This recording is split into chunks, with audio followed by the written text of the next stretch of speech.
Ini adalah kisah sahabat Rasulullah yang memiliki rekening aktif hingga saat ini. Lalu, bagaimana caranya dia mendapatkan rekening pada zaman ini? Begini kisahnya. Bismillahirrahmanirrahim.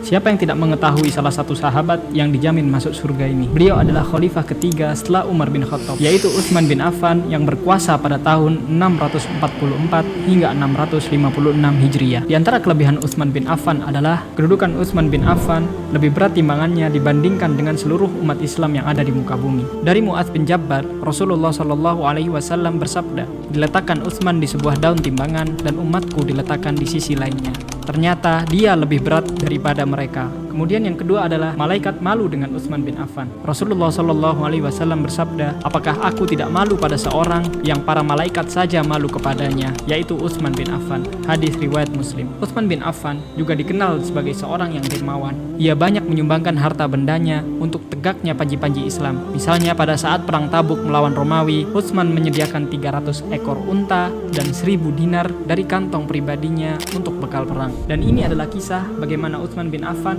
mendapatkan rekening aktif hingga saat ini. Pada saat itu di Madinah hanya ada satu sumur yang mengeluarkan air, dan sumur tersebut dimiliki orang Yahudi. Seorang Yahudi tersebut menjual airnya kepada umat Muslim dengan harga yang cukup tinggi. Namun jika untuk orang Yahudi, maka diberikan untuk mereka secara cuma-cuma. Tentu saja umat Islam menjadi resah dengan persoalan ini. Kabar ini akhirnya sampai kepada Rasulullah Shallallahu Alaihi Wasallam. Rasulullah lantas menyeru kepada para sahabatnya untuk menyelesaikan persoalan air dan sumur tersebut. Beliau menjanjikan siapapun yang membeli sumur milik Yahudi itu dan mewakafkannya untuk umat Islam, maka kelak ia akan mendapatkan minuman di surga sebanyak air dalam sumur tersebut. Usai mendengar seruan Rasulullah tersebut, Utsman bin Affan radhiyallahu anhu langsung mendatangi seorang Yahudi pemilik sumur. Ia langsung mendatangi orang Yahudi tersebut dan bernegosiasi dengannya.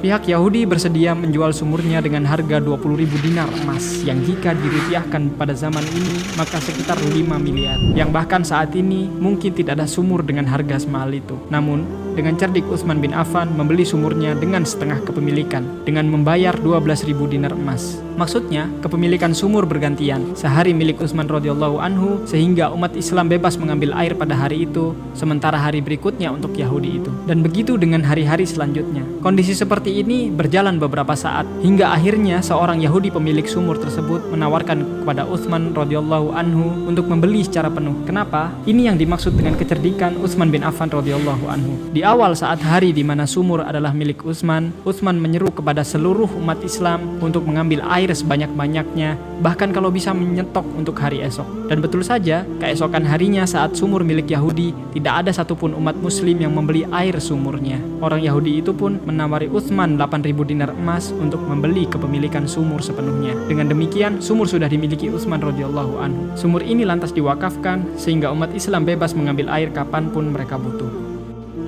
Inilah sumur wakaf Sayyidina Utsman bin Affan.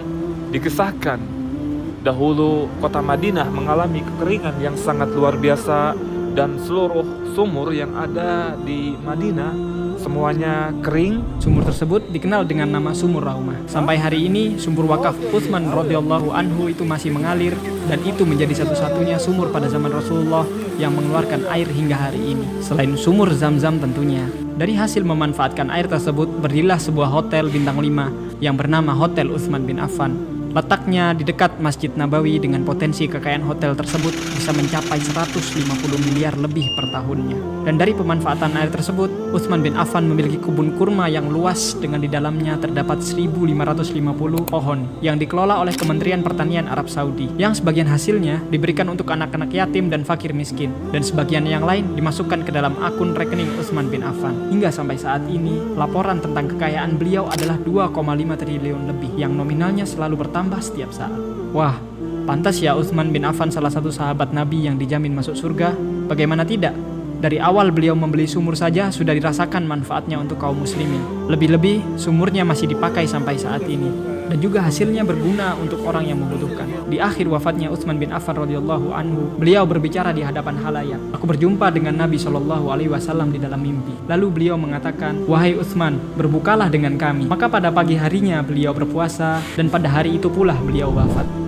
Dari kisah Utsman bin Affan tersebut, kita dapat belajar bahwa bersedekah tidak membuat seseorang miskin. Bahkan dengan bersedekah, Allah jadikan kita kaya walaupun kita telah tiada.